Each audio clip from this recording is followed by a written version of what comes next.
Alright, so I've gotten this video requested a lot recently. And I'm gonna be honest with you guys.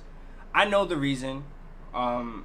It's definitely a good thing to talk about depression. It's definitely a good thing to talk about anxiety, because the more a person can open up about something, a lot of other people will be like, yeah, listen, like I'm going through the same thing, and as a group we could all help each other, whether it's making each other happy, smile, laugh. Just by putting somebody in a good mood, you're not really focusing on your depression.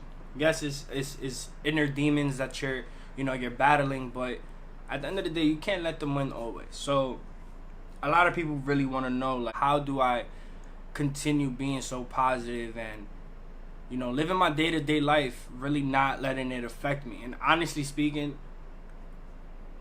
I can do that, but so much. I can push my depression aside, but so much.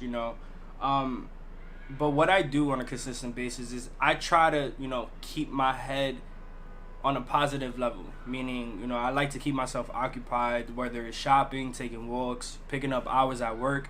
Keeping myself occupied, keeping my mind off of my problems, my struggles. I definitely don't like to sit and think about everything that's going on, because when I have times like this where I'm just sitting and I'm not really, doing anything, and I'm just scrolling through my phone, problems start to come through my head, and that's when, my anxiety starts to really like act up, and I get anxious. I start getting shaky. I have to like pace around my room. Sometimes I go outside to get fresh air. But honestly speaking, like, my best advice to you is try to get help and try to be in a good living environment. Try to be in a good mental state. If that means chilling with your family more, or chilling with your friends more, or chilling with your spouse, just being in a good mental space, that's the best thing you can do. Because honestly, with a person that's dealing with depression, you feel like, and I've said this multiple times, you feel like you're in a box. You're in a box, or you're in a room with no doors that you feel like you're never gonna escape. And I've said this numerous times, that my depression came with the losing of my dad and my brother, and that really took a toll on me. And this happened years ago, and it still affects me till this day. No, I don't like cry and ask God why anymore, because I was young at that time, but now that I'm older, I understand life a little bit more. What I really don't appreciate is that the people that walk around saying I deal with depression, when in reality you don't. You're just looking for the sympathy. And for a person that actually goes through it and is actually diagnosed with it, I take that very, very like difficult, and I take it to heart, because I wouldn't wish this upon my worst enemy. Feeling like you're trapped and you really, really like want to just, explode on everybody, and it gets you in a bad mood sometimes. It makes you snap at everybody. Sometimes at work, they already know what I go through. So sometimes when I say, yo, just don't mess with me today. Don't fuck with me. Let me just do what I have to do and clock in and clock out. And they understand and they respect it.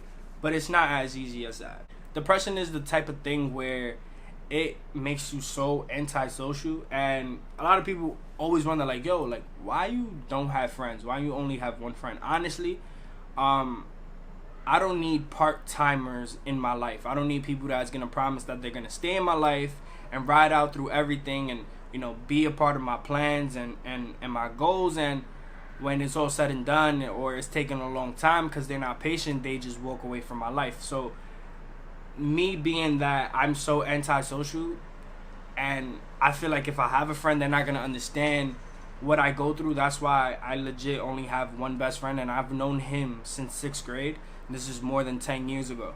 So yeah, I just like to keep my circle small. My best advice for whoever is watching this and y'all going through depression, or y'all going through anxiety, or y'all going through a mental health situation and you just don't know how to get out of it, honestly, my best advice to you is get help.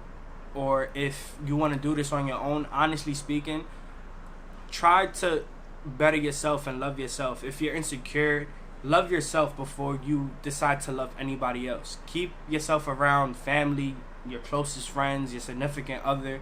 Keep yourself in a happy circle. If that means you have to cut all your fake friends off, everybody that wants to do you harm and is telling you to go to parties or smoke weed or drink every fucking weekend, bro, just cut them out of your life.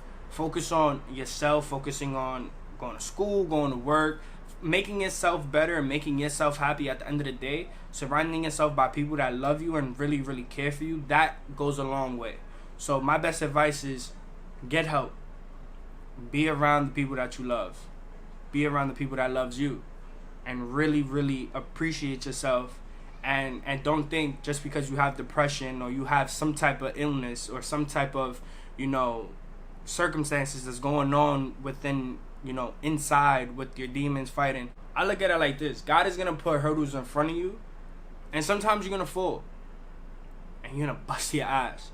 But all you can really do is pick yourself up, dust yourself off, and continue trying and continue running. Even if you're last in the race, meaning last on making your dreams come true or your goals happen, the fact that you did it with everything going on, that goes a long way. My phrase is my phrase. I live by it, I sleep by it, I eat by it. This is what keeps me motivated every single day. Be humble, remain hungry, and stay cozy.